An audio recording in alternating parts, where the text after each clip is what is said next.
Dear students, आज मैं fourth same mechanical engineering के छात्रों के लिए हाइड्रोलिक्स एंड न्यूमेटिक के 5वें चैप्टर हाइड्रोलिक सिस्टम के कुछ और सिस्टम के बारे में आज आपको पढ़ाऊंगा। इससे पहले कई सिस्टम आपको एक्सप्लेन कर चुका हूं पिछले वीडियो लेक्चर में। आज जो हाइड्रोलिक सिस्टम आपको एक्सप्लेन करूंगा that is called the hydraulic accumulator, यानी द्रवीय संचायक। हाइड्रोलिक एक्यूमुलेटर क्या होता है? द्रवीय संचायक यानी हाइड्रोलिक एक्यूमुलेटर एक ऐसा इक्विपमेंट है जो दाब ऊर्जा को संचित करता है यानी स्टोर करता है और बाद में आवश्यकता अनुसार एक किसी मशीन को सप्लाई करता है। तो यानी ये मशीन के साइड में लगा देते हैं एक्यूमुलेटर। तो ये एक्यूमुलेटर का कार्य क्या होता है? जैसे आप लोगों ने थर्मल इंजीनियरिंग पढ़ा होगा, रेसिप्रोकेटिंग इंजन, पश्चाग्र इंजन, जो इंजन में लगे फ्लाई व्हील के भांत होता है कि जैसे फ्लाई व्हील क्या करता है कि पावर स्ट्रोक में एनर्जी लेता है और फिर उसको स्टोर करता है और फिर मोमेंट ऑफ इनर्शिया के कारण आइडल स्ट्रोक में उसको रोटेटिव मोशन बनाए रखता है, यानी क्रैंक शाफ्ट की रोटेटिव मोशन कंटिन्यूअस बनी रहती है। ठीक है, क्योंकि 4 स्ट्रोक होते हैं, उस स्ट्रोक में केवल पावर स्ट्रोक में एनर्जी मिलती है, बाकी स्ट्रोक के लिए 7 बॉल्व चलाना है और जो भी क्रैंक शाफ्ट की रोटेटिव मोशन है उसको वो मेंटेन रखता है। तो उसी प्रकार हाइड्रोलिक सिस्टम में जैसे अचानक उत्पन्न हुए प्रेशर या शॉक्स को ये अवशोषित कर लेता है, डैम्प कर लेता है और इस प्रकार ये प्रेशर रेगुलेटर का काम करता है। यानी जस्ट लाइक जैसे फ्लाईव्हील एनर्जी को कंट्रोल करता है, ठीक है, कि पावर स्ट्रोक में स्टोर करता है, बाकी आइडल स्ट्रोक में रिलीज करता है। ये प्रेशर को रेगुलेट करता है कि जैसे अचानक हाई प्रेशर डेवलप हुए तो ये उसको अवशोषित कर अपने में स्टोर कर लेगा और जब मशीन की आवश्यकता होगी तो ये फिर रिलीज कर देगा। तो अब ये होता क्या है कि देखो ये चित्र है एक्यूमुलेटर, एक वर्किंग, ये लाइन डायग्राम है। This is not actual figure, cross section नहीं है, ये सिर्फ लाइन डायग्राम है कि अंदर फंक्शन कैसे होता है। तो इसमें क्या होता है, एक रैम होता है और ये रैम एक सिलेंडर के अंदर अप एंड डाउन यानी रेसिप्रोकेटिंग मोशन करता है। तो सबसे पहले क्या होता है कि ये चलाई जाने वाली मशीन यानी चित्र के अनुसार प्रारंभ में रैम अपने लोअर पोजीशन, सबसे पहले जब कोई वर्क नहीं हो रहा होता है तो ये लोअर पोजीशन में होता है। ठीक है भाई, जब लोअर पोजीशन या होता है, अगर चलाई जाने वाली मशीन जैसे क्रेन या लिफ्ट के आइडल समय में पंप द्वारा भेजा गया उच्च दाब यानी हाईली प्रेशर पर जो द्रव है उस सिलेंडर के खाली स्थान में प्रवेश करता है। यहां से जब ये यहां पर है तो यही जैसे खाली स्थान पर प्रवेश करेगा तो खाली स्थान में चला जाता है और रैम ऊपर की ओर उठने लगता है। ठीक है, यानी जो उच्च दाब द्रव यानी हाई प्रेशर लिक्विड सिलेंडर के खाली स्थान में चला जाता है और रैम ऊपर की ओर उठता है। और कितना उठता है? जितनी इसकी कैपेसिटी होती है। मैक्सिमम स्ट्रोक जो इसका चल रहा है, मान लो ये एल लेंथ तक चलता है तो मैक्सिमम स्ट्रोक होता है, तो उतने तक ये स्टोर करेगा, फिर बाद में इसका यहाँ पर जो बॉल्व होगा बंद हो जाएगा। ठीक है, तो अब रैम के ऊपर एक डब्लू भार रख देते हैं, यानी कैपिटल डब्लू भार रखा होता है। तो ये क्या होता है कि जब रैम पर ऊपर की ओर दाब लगता है और रैम जिसके ऊपर भार रखा है डब्लू ऊपर उठ जाता है और द्रव की और सप्लाई करते रहने से सिलेंडर भर जाता है। पहले ये आया, इतनी जगह खाली थी, उसमें भरा, फिर ये ऊपर उठता जाता है और द्रव इसमें भरता जाता है हाई प्रेशर का। कब तक भरेगा? जब तक कि रैम अपनी मैक्सिमम लिफ्ट नहीं हो सकता, मैक्सिमम पोजीशन पर पहुंच जाएगा, फिर ये भर जाएगा। अब इससे ज्यादा इसमें लिक्विड नहीं आ सकता तो फिर ये बॉल बंद हो जाएगा और जब अब उस वक्त सिलेंडर में अधिकतम दाब ऊर्जा संचित हो जाती है, मैक्सिमम स्टोर हो जाएगी। और जब मशीन को कार्य करने हेतु अधिकतम ऊर्जा की आवश्यकता होती है तब यह संचित ऊर्जा मशीन को यहां से डिस्चार्ज कर दी जाती है, यानी एग्जिट टू मशीन, यानी मशीन के लिए ये फिर भेजी जाती है जब मशीन को जितनी जरूरत होती है। तो अब इस तरीके से ये एक्यूमुलेटर काम करता है, यानी जब हाई प्रेशर होता है या बहुत ऑल ऑफ सडन झटका लगा कोई तो इसके अंदर द्रव प्रवेश करेगा तो रैम ऊपर की ओर उठ जाएगा, तो इसमें प्रेशर एनर्जी स्टोर हो जाएगी, और स्टोर हो जाएगी और जिस समय फिर मशीन को ज़रूरत होगी तो ये फिर रिलीज हो जाएगी।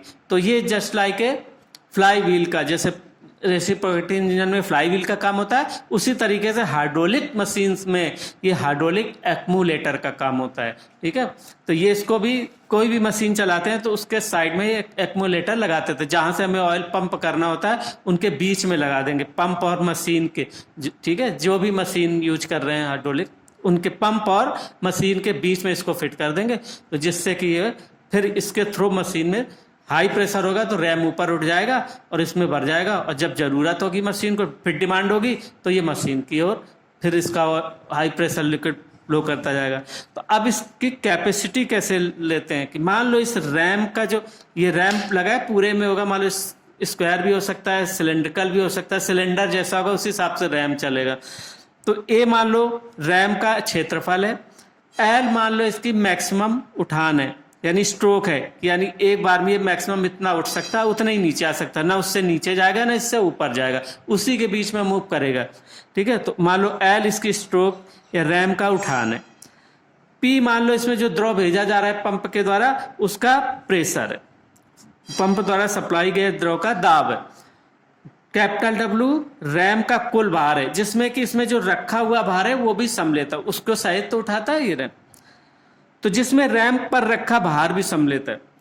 तो W बराबर क्या होगा, जो कैपिटल W बराबर होगा P इंटू ए, क्योंकि प्रेशर इंटेंसिटी मान लो P, actually pressure intensity small p से लिखा करे, इसको स्मॉल p कर लेना। ठीक है, अपने PDF में भी चेंज कर लेना, क्योंकि हाइड्रोलिक्स में प्रेशर जो होता है, प्रेशर मीन्स होता है इंटेंसिटी ऑफ प्रेशर, और जब कुल दाब कहते हैं कुल प्रेशर फोर्स होता है, तो उसको कैपिटल P से रिप्रेजेंट करते हैं।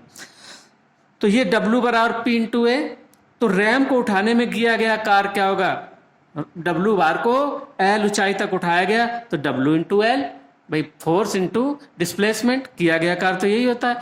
तो ये क्या होगा P into A into L, क्योंकि W बराबर P इंटू ए इंटू ए है। परंतु रैम को उठाने में कृत कार्य संचायक में यानी कि एक्मुलेटर में संचित ऊर्जा होगी और एक्मुलेटर की क्षमता के बराबर होगा।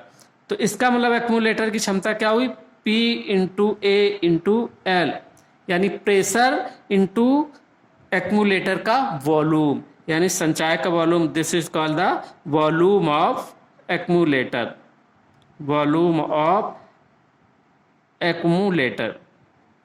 तो अगर यहाँ से पंप द्वारा हमने मान लो P प्रेशर का लिक्विड इसमें भेजा, तो P प्रेशर का लिक्विड भेजा, ये L ऊंचाई तक मैक्सिमम लिफ्ट कर रहा है।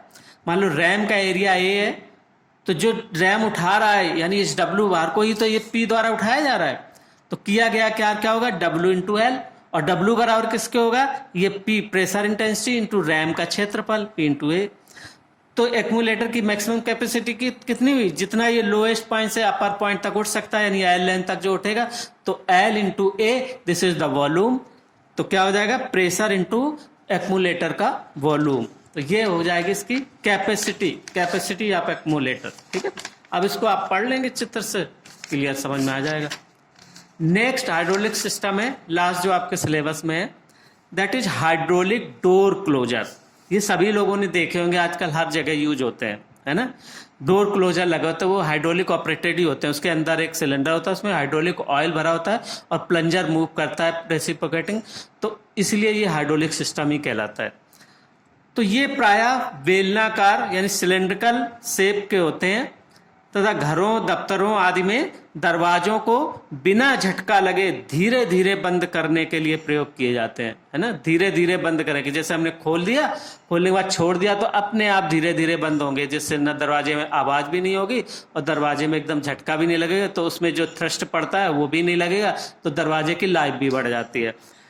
तो धीरे धीरे बंद करने के लिए प्रयोग किया जाता है। हाइड्रोलिक डोर क्लोजर के अंदर एक सिलेंडर होता है, ये सिलेंडर होता है, और तथा इसमें अंदर अब ये जो लगा हुआ है इसके साथ यही इसको दबाता और यानी इस प्लंजर को आगे बढ़ाता है। इसके अंदर सिस्टम होगा जो प्लंजर को इस सिलेंडर के अंदर चलाता है। तो जब दरवाजा खुलता है तो सिलेंडर तथा प्लंजर के मध्य द्रव का दाब बढ़ता है। जैसे हमने दरवाजा खोला तो ये अंदर की ओर प्लंजर चलेगा तो इसमें जो लिक्विड भरा होगा वो दबेगा, तो दबेगा तो प्रेशर डेवलप होगा, यदि कंप्रेस होगा लिक्विड तो उसका प्रेशर बढ़ेगा, ठीक है। और द्रव प्रतिकार इसमें एनर्जी के रूप में स्टोर हो जाता है ना, जैसे जो प्रेशर डेवलप हुआ वो प्रेशर एनर्जी के रूप में इसमें स्टोर हो जाता है।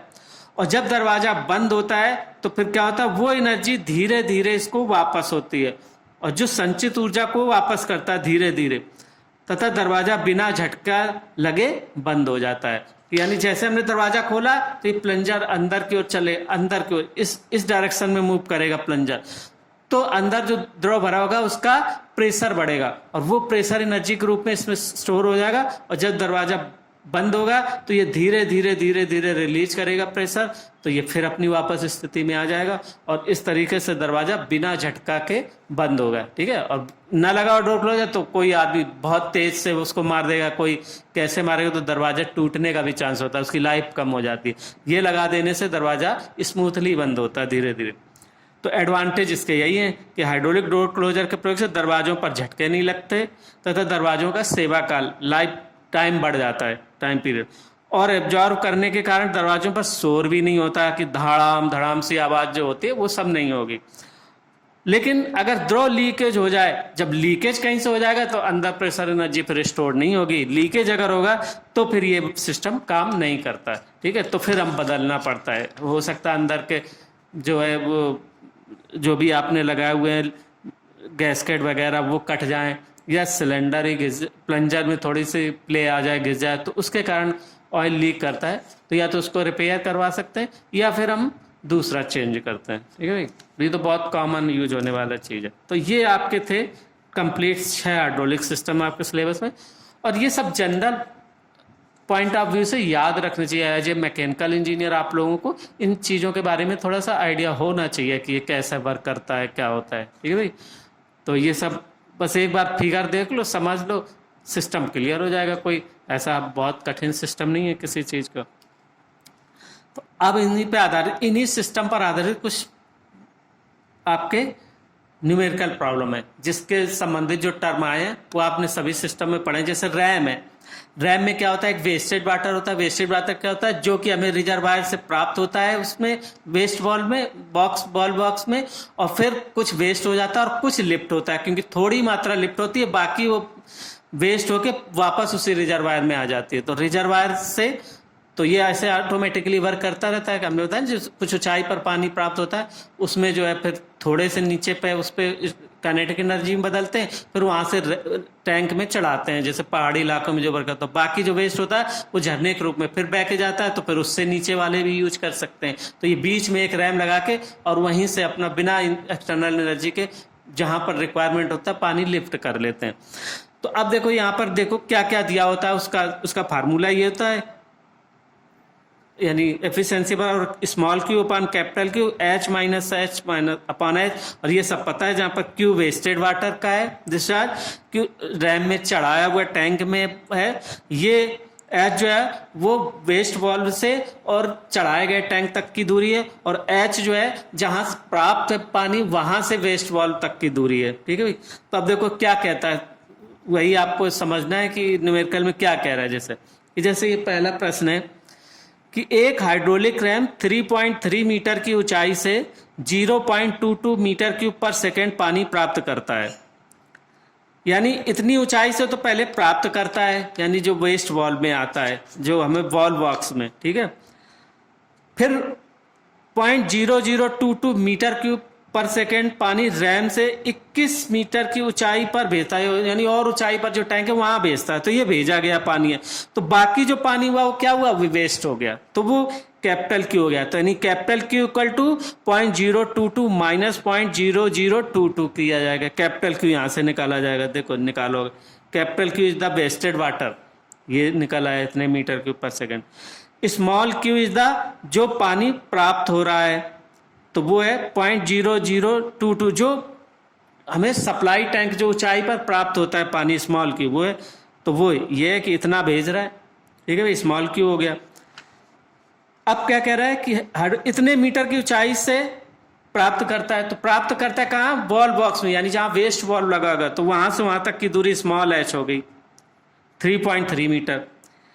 कैपिटल एच क्या है कि 21 मीटर की ऊंचाई पर भेजता है, तो कैपिटल एच हो गई 21 मीटर। तो फार्मूले में मान रख दो eta equal to Q H minus H अपन कैपिटल क्यू आपने निकाल ही लिया, सभी की वैल्यू रख दो, परसेंट निकल आएगी। रैम की दक्षता जो होगी कितने परसेंट होगी, क्योंकि रैम की दक्षता किससे निकालते हैं, परसेंट में निकालते हैं। तो अभी इन्हीं 3-4 सिस्टम पर ही सवाल आते हैं, जैसे रैम पे है, प्रेस पे है, और क्या कहते हैं एक्मुलेटर है और जैक है, बस इन्हीं पे ज़्यादा पूछा है। डोर क्लोजर का ऐसा कुछ नहीं है, तो उसमें कोई वो तो सिंपल सिस्टम है, बहुत कम प्रेशर एनर्जी पे काम करता है, तो उसके पर बेस कोई ऐसे न्यूमेरिकल नहीं है। ठीक है भाई। अब जैसे दूसरा है हाइड्रोलिक प्रेस का है कि एक हाइड्रोलिक प्रेस की दक्षता 80% है तथा उसके लीवर की भुजाओं में अनुपात 1:5 है। तो लीवर की भुजाएं यानी कैपिटल एल अपॉन एल है ना। लीवर में क्या होता है कि कैपिटल एल जहां प्रयास लगाते हैं वहां तक की दूरी फलक्रम से, और जहां पर हम भार लगाते हैं एफ लगाते हैं वहां से वहां तक की दूरी स्मॉल एम। प्रेस में यही होता है। प्रेस का जब चित्र याद रखोगे, इसी बहाने बार बार चित्र भी याद रखोगे, उसका डायग्राम जो है बार बार पलट के देखोगे तो दिमाग में बैठ जाएगा यहाँ कैसा होता है भाई। तो 80% है तथा उसके लीवर की भुजाओं में अनुपात 1:5 यानी बड़ी भुजा कैपिटल एल 5 है और स्मॉल एल 1 है। यदि बड़े तथा छोटे सिलेंडरों के व्यासों में अनुपात 6 है, यानी अनुपात दिया हुआ है कैपिटल डी अपॉन डी। ठीक है, कैपिटल डी अपॉन डी का दिया अनुपात कितना 6। तो ज्ञात कीजिए कि लीवर पर 50 न्यूटन के बल से प्रेस द्वारा कितना दाब बल लगाया जा सकता है। दिया है, अब क्या क्या दिया हुआ है, ईटा बराबर दिया हुआ है 80%, पी का मान दिया हुआ है 50 न्यूटन, 50 न्यूटन का बल लगाते हैं है ना। तो अब हमें क्या निकाल, और एल अपॉन एल दिया हुआ है और कैपिटल डी अपॉन डी भी दिया हुआ है। तो लगाया गया दाब बल यानी जो डब्लू मैक्सिमम जो दाब बल, यही फार्मूला देख लेना, प्रेस का फार्मूला यही होता है eta into P L upon L D Y small D का होल स्क्वायर है ना।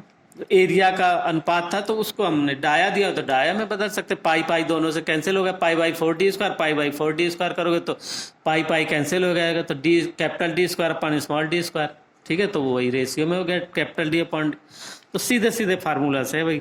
तो अब आपको फार्मूला तो याद रखना ही पड़ेगा, और उसका थोड़ा सा जनरल लाइन डायग्राम की कहाँ से कहाँ तक की दूरी को कैपिटल एल कहते हैं और कहाँ से कहाँ तक के स्मॉल एल कहते हैं, तो बहुत आसानी से हो जाएगा। ये सब बहुत इंपॉर्टेंट प्रश्न है, ये सब मल्टी चॉइस क्वेश्चन में आने वाले प्रश्न है भाई, छोटे छोटे क्वेश्चन हो, क्योंकि प्रेस का पता है, अगर प्रेस का फार्मूला पूछना है, अगर किसी को आता होगा तो फट से ये आंसर निकाल देगा करके। तो ऐसे छोटे छोटे ही आएंगे, अगर न्यूमेरिकल प्रॉब्लम होगी तो ऑलमोस्ट छोटे आएंगे जो MCQ वाला पेपर होगा। और वैसे भी कंपटीशन में भी ऐसे इस तरीके के आते हैं कि ये हाइड्रोलिक सिस्टम वगैरह बड़े जनरल चीज़ हैं यूज होने वाले, तो ये जनरल चीज़ें ही ज़्यादातर आती हैं। ठीक है भाई। अब जैसे जैक को भी देख लो कैसे इसकी करते हैं सॉल्व, कि हाइड्रोलिक जैक की दक्षता ज्ञात करना है जिसके द्वारा 8 किलो न्यूटन का भार उठाने के लिए 200 न्यूटन का बल लीवर पर लगाया जाता है। तो जैक के लिए एम का मान दिया हुआ है। तो देखो जैक का फार्मूला सीधे सीधे यही था, कैपिटल डब्ल्यू बराबर eta into P into M A upon A. अब यहाँ सीधे एम दिया हुआ है, नहीं दिया होता तो एल और स्मॉल एल और कैपिटल एल का मान दिया होता तो एम बराबर एल अपॉन एल से निकाल लेते। ठीक है भाई। अब यहाँ पे डायरेक्टली दिया हुआ है कि जैक के लिए एम का मान इतना, सीधे सीधे दिया हुआ है, और ए अपॉन ए बराबर 10 दिया हुआ है, तो आसान हो गया सवाल है ना। कैपिटल ए अपॉन स्मॉल ए का मान भी दिया हुआ है, यहाँ भी कैपिटल ए अपॉन स्मॉल ए होता है, लेकिन कैपिटल ए पाई/4d² और स्मॉल ए बराबर पाई/4 स्मॉल डी स्क्वायर, पाई/पाई कट गया। यहाँ भी अगर डाया दिया होता तो भी कर सकते थे। ठीक है भाई।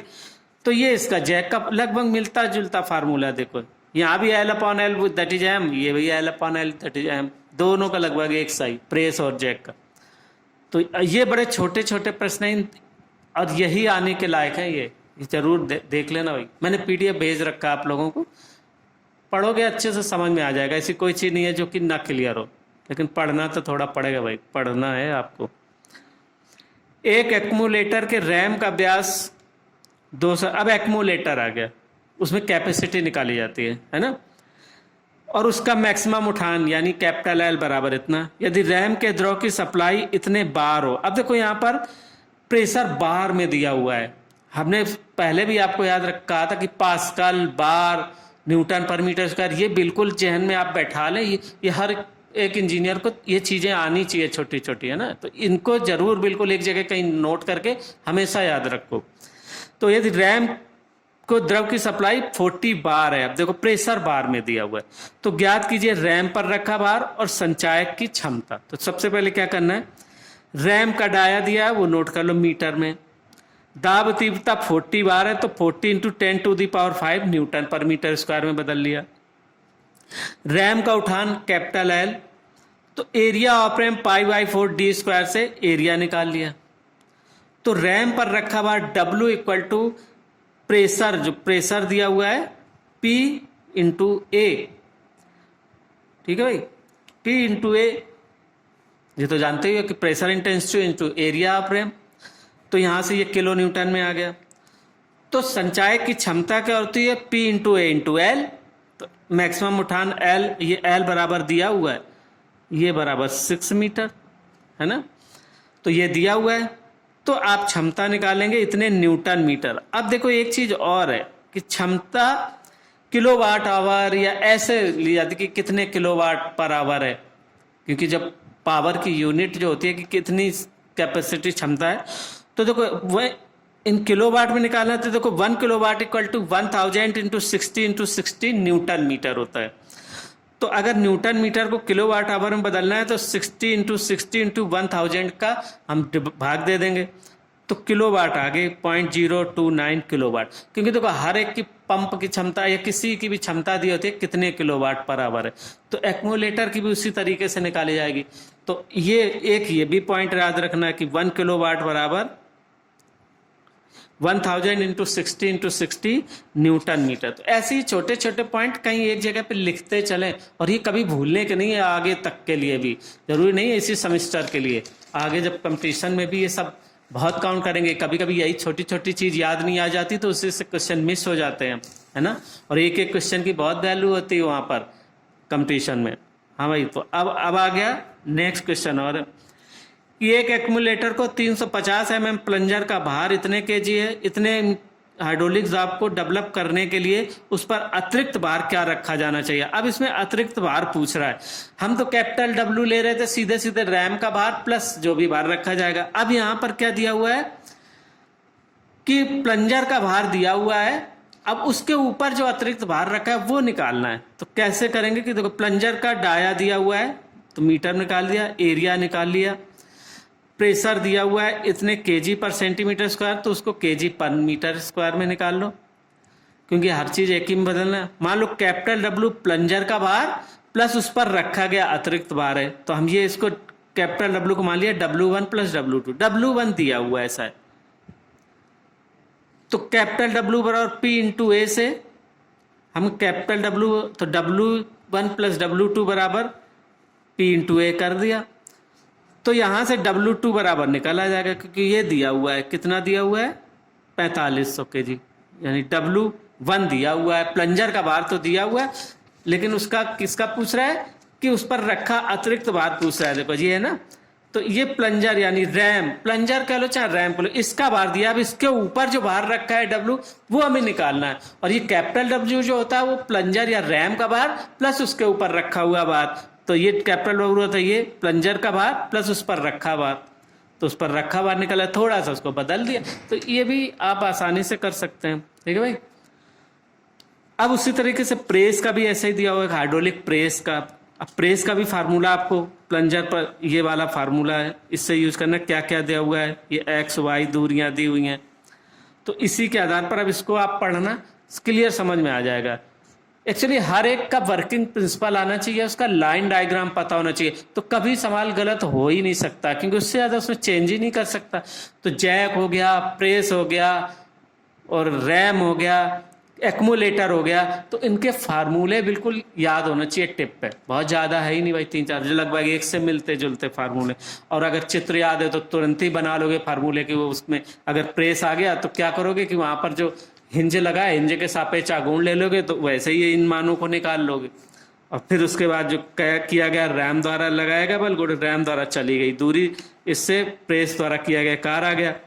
तो प्लंजर को चलाने के लिए आवश्यक अब न्यूटन मीटर है। अब न्यूटन मीटर को देखो भाई किलोवाट में बदलना है, तो किलोवाट अभी हमने पहले बताया था कि कैसे बदलते हैं जो भी है ना।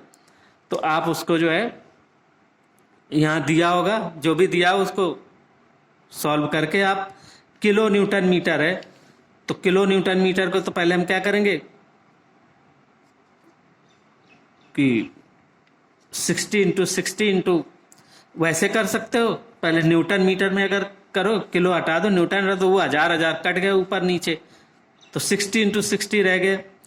और 60 जो है वो इतने किलो न्यूटन है, तो अब किलो न्यूटन को ये कितना हो जाएगा 6.3 इंटू 1000 न्यूटन मीटर।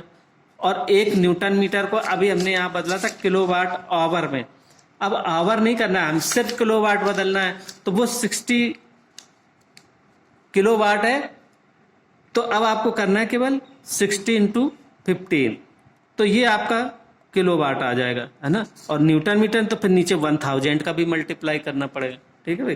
तो इस तरीके से अब आप जो है सारी प्रॉब्लम को सॉल्व कर लें, और ये चैप्टर अब खत्म हो गया। अब हम अगले वीडियो लेक्चर में चैप्टर 6 यानी टरबाइन और पंप के बारे में आपको पढ़ाऊंगा, ठीक है। Okay bye.